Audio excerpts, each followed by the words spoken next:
RL Location Automobile. Pour toutes vos locations de voitures et utilitaires en Guadeloupe, faites appel à RL Location Automobile. Avec RL Location Automobile, réservez en toute tranquillité 7 jours sur 7, 24 heures sur 24. RL Location vous propose une large gamme de voitures et d'utilitaires au meilleur prix sur le site internet www.rl-location.com.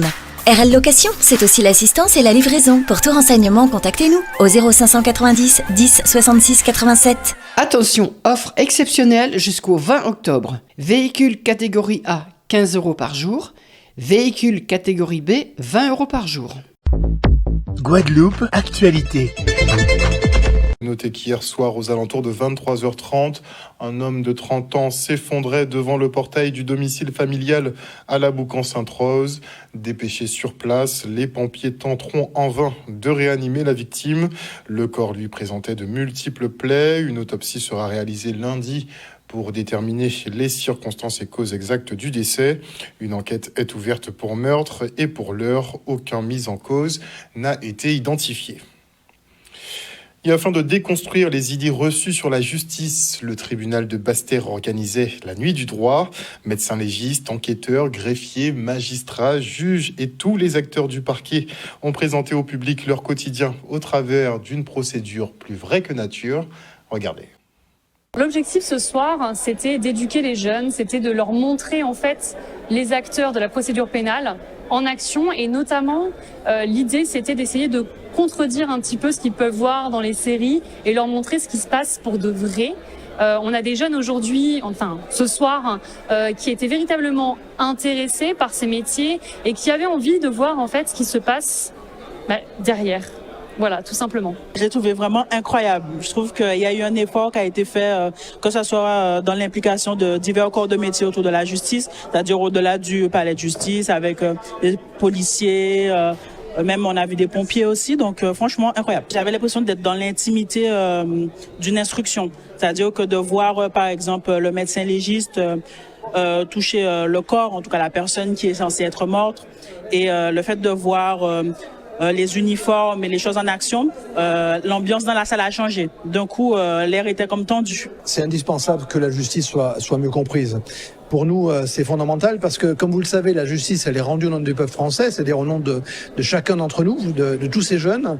Et donc, la justice, parfois, est mal perçue. Et donc, par ces actions que nous allons renouveler dans les mois qui viennent, eh bien, ça permet de mieux faire comprendre comment ça fonctionne et de sortir des idées reçues. Et ça, c'est fondamental parce que la justice, elle est là pour défendre des valeurs qui sont celles de la liberté, de la démocratie. Et donc, il est essentiel qu'on soit dans la transparence, j'allais dire, que tout ça soit bien appréhendé par les jeunes. Le fait de le voir vivre, ils ont posé des questions procédurales à la fin, donc ça veut dire que ça y est, ils avaient compris le mécanisme. Et donc on est loin des séries policières où pour faire une perquisition, il faut un mandat de perquisition. Là on voit que les policiers arrivent et la question ne se pose pas. Et donc c'est une manière pour nous de restituer la réalité de nos enquêtes et de notre fonctionnement judiciaire. La seule différence, c'est que on a appréhendé une enquête qui a duré 1h30. Dans la vraie vie, évidemment, ça prend plus de temps. Mais c'est la seule différence. Et vous avez vu le professionnalisme de chacun qui intervenait, du médecin légiste, le greffier, les magistrats, du siège comme du parquet, le juge d'instruction. Eh bien, je peux vous confirmer que ça se passe comme ça dans la vraie vie. Les 3 classes de l'école de Bois-Vipard ont participé à un concours de dessin pour la non-violence. Les élèves ont été récompensés pour leurs illustrations pour la paix et verront leurs œuvres sélectionnées faire le tour du monde. Regardez. Chaque année, nous faisons participer des enfants à ce concours de dessin. Et cette année, nous avons fait le choix de l'école de Bois-Vipard. Et c'est 3 classes qui ont décidé de concourir à ce projet. Les dessins de ces enfants vont faire le tour du monde, là où il y a une diaspora indienne et des GIO dans le monde entier. Donc la Guadeloupe sera vue par le dessin des enfants. Vu que la population de Saint-François a beaucoup de l'héritage indien, donc nous avons voulu travailler cela avec les enfants.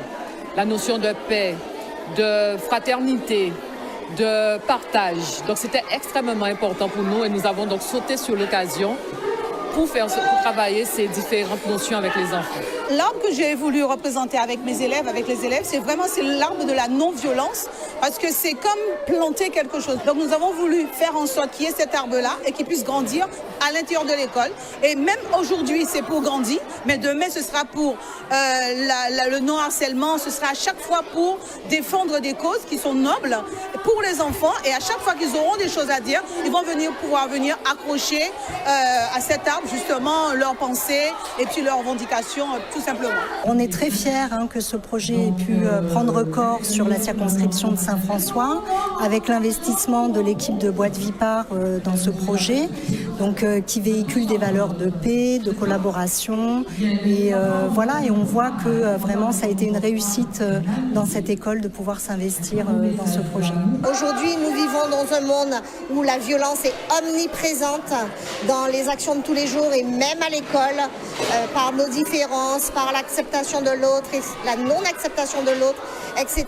Autant de sujets qui sont aujourd'hui d'actualité et nous avons souhaité que ce soit les enfants qui puissent véhiculer à l'école, avec leurs camarades, dans les familles, ces valeurs de paix que Gandhi nous a enseignées. Et on se rend maintenant au Crédit Agricole à Petit-Pérou aux Abîmes pour le lancement de la 3e édition des Journées de l'Agro-Business. Initié par Cap Excellence, ce rendez-vous vise à mettre en lumière les porteurs de projets et entrepreneurs engagés dans la production locale.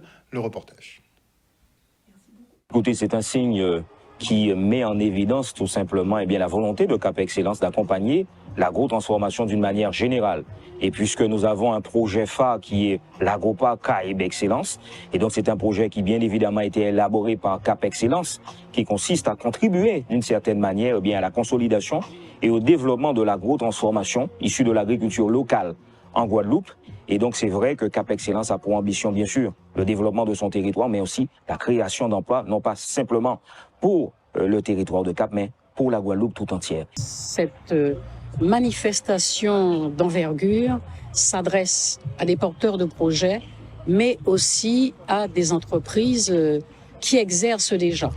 Donc il y a un double objectif, susciter des vocations au niveau des jeunes, puisque vous voyez bien le contexte difficile et qui nécessite résolument que nous travaillions dans le sens de, si j'ose dire, l'autonomie alimentaire, tout au moins tendre à cette autonomie alimentaire pour mettre en valeur nos produits locaux et les transformer, qu'ils soient de qualité, qu'ils soient dans l'excellence, comme le souhaite le président de Cap Excellence, Éric Jalton. Nous souhaitons véritablement permettre le développement de notre territoire, puisqu'il faut avoir à l'esprit que très tôt, le président Jalton, mais aussi la communauté d'agglomération Cap Excellence, nous avons eu conscience que la consommation et la valorisation de nos produits locaux sont une priorité si nous voulons développer la Guadeloupe. Alors, ce qu'on attend de ces 2 journées, c'est qu'un maximum de jeunes des écoles qui ont des projets, qui s'intéressent à l'agriculture, qui s'intéressent à l'agro-transformation, qui s'intéressent aux choses guadeloupéennes, aux produits du terroir,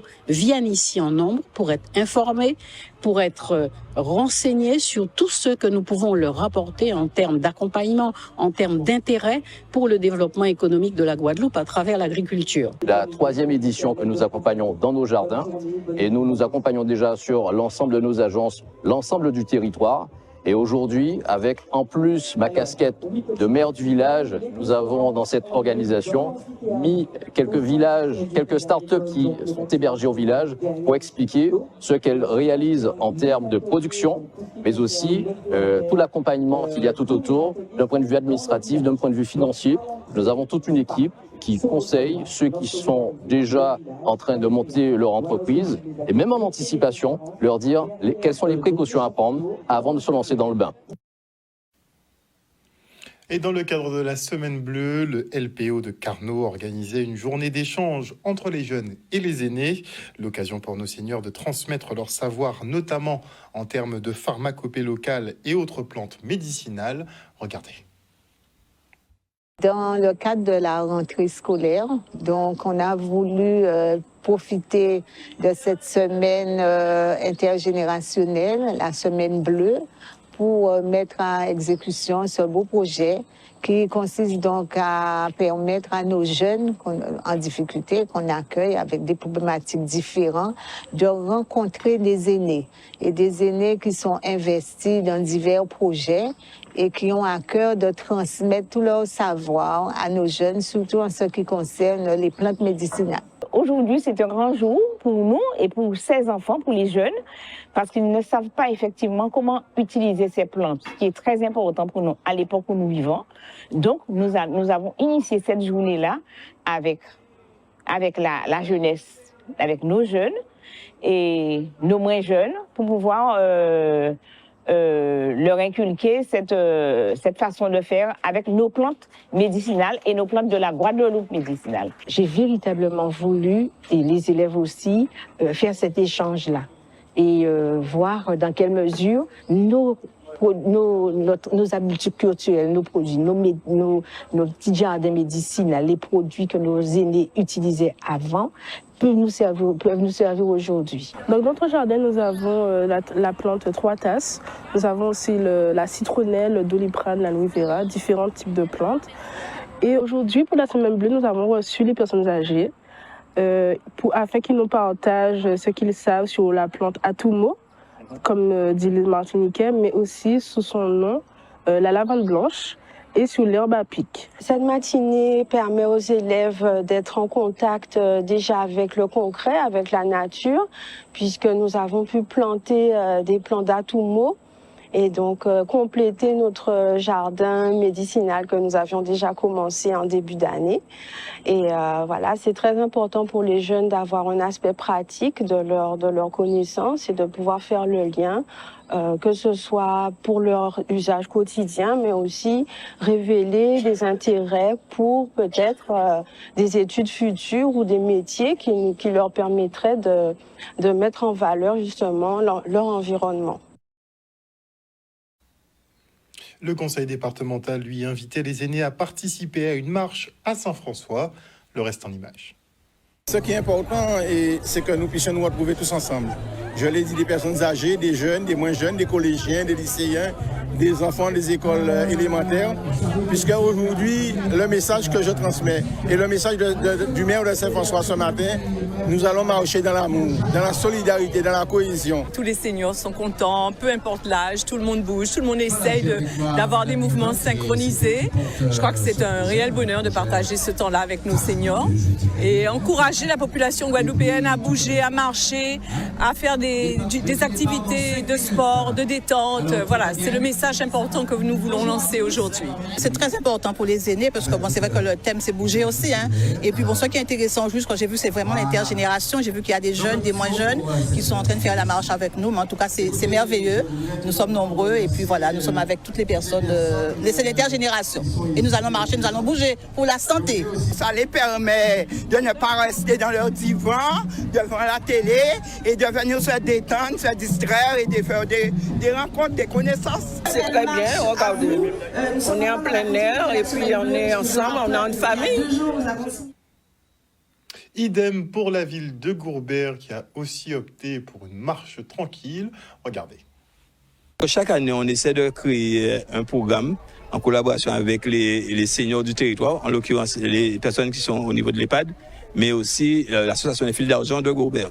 Donc on essaie de toujours mutualiser notre programmation pour qu'il y ait sur le secteur un dynamisme et qu'on travaille en commun. C'est-à-dire qu'il y a aussi un repas qu'on organise le samedi 5, mais toujours en collaboration avec les partenaires, en l'occurrence l'EHPAD, l'association Fil d'Argent, mais aussi la Maison Sport Santé, qui nous propose aussi des activités dans le cadre de la Semaine bleue. Donc cette année, nous avons 2 classes de l'école Louis Joseph, les primaires, mais nous aurons aussi des maternelles, mais qui vont nous rejoindre au cours de la marche. La pratique d'activité physique devient essentielle pour nos personnes âgées.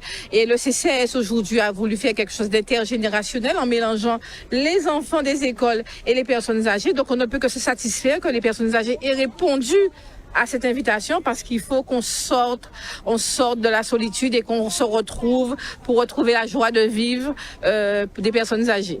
C'est la santé, hein, c'est la santé pour tout le monde. En principe, on est bien conseillé. On est conseillé par la mairie. Le staff est vraiment gentil avec nous. On avait une sortie hier à Babin avec la municipalité de Gourbert. Eh bien, tout ça s'est très bien passé. On est heureux, on ne peut pas dire autrement. Cette journée est dédiée justement aux personnes âgées. Donc c'est bien pour ça que ça s'appelle la semaine bleue des personnes âgées. À la base, on devait passer avec 2. À la dernière minute, il y a une qui a décidé, aujourd'hui, je reste pas à l'EHPAD, j'ai envie d'aller marcher, donc il a été marché. Donc c'est pour vous dire que même avec ou sans handicap, c'est important pour eux d'être là. Nos aînés doivent être choyés, et non pas seulement une semaine, pendant tout au long de l'année, mais c'est une semaine pour leur montrer davantage notre affection et leur montrer comment ils sont importants et précieux pour nous. Et à Saint-Claude, c'était journée santé, bien-être pour les seniors qui ont été chouchoutés. Regardez. On a débuté mardi, comme c'était prévu, avec la visite de nos centenaires et nos personnes en situation de handicap qui ne peuvent pas sortir. Mais aujourd'hui, on a eu l'Olympiade des seniors au gymnase du Charmois. Et aujourd'hui, c'est tout à fait normal que nous faisons la journée santé bien-être, c'est-à-dire pour toujours garder la flamme, nous restons toujours dans le thème de la semaine bleue. Donc c'est pourquoi cette fois-ci, nous avons mis un peu plus de sophrologie, de sport. Quand même, on a coiffure, on a esthétique, mais on a voulu garder quand même, rester dans le thème. C'est la première fois que je participe à ce genre de manifestation et je suis très contente parce que les gens sont ravis en fait. Même si on fait pas grand-chose, on reste 10 minutes à discuter, à se chouchouter et elles sont contentes. Donc moi aussi, je suis contente. Je pensais pas que ce serait aussi joyeux, aussi festif. J'entends les gens rire, on m'applaudit quand j'ai fini de coiffer, donc moi je suis contente. C'est une belle manifestation en tout cas. Je crois qu'il y a beaucoup de seniors qui se sont inscrits, qui veulent se faire justement sublimer. Et donc, je trouve ça super important. Comme ça leur permet vraiment d'être bien, de se sentir bien, de se sentir confiante. Et surtout, de profiter en tout cas de cette journée qui est faite pour elles. Ça me fait plaisir de retrouver des gens que je connais, des gens de mon âge et même plus jeunes. C'est avec une certaine, convivialité,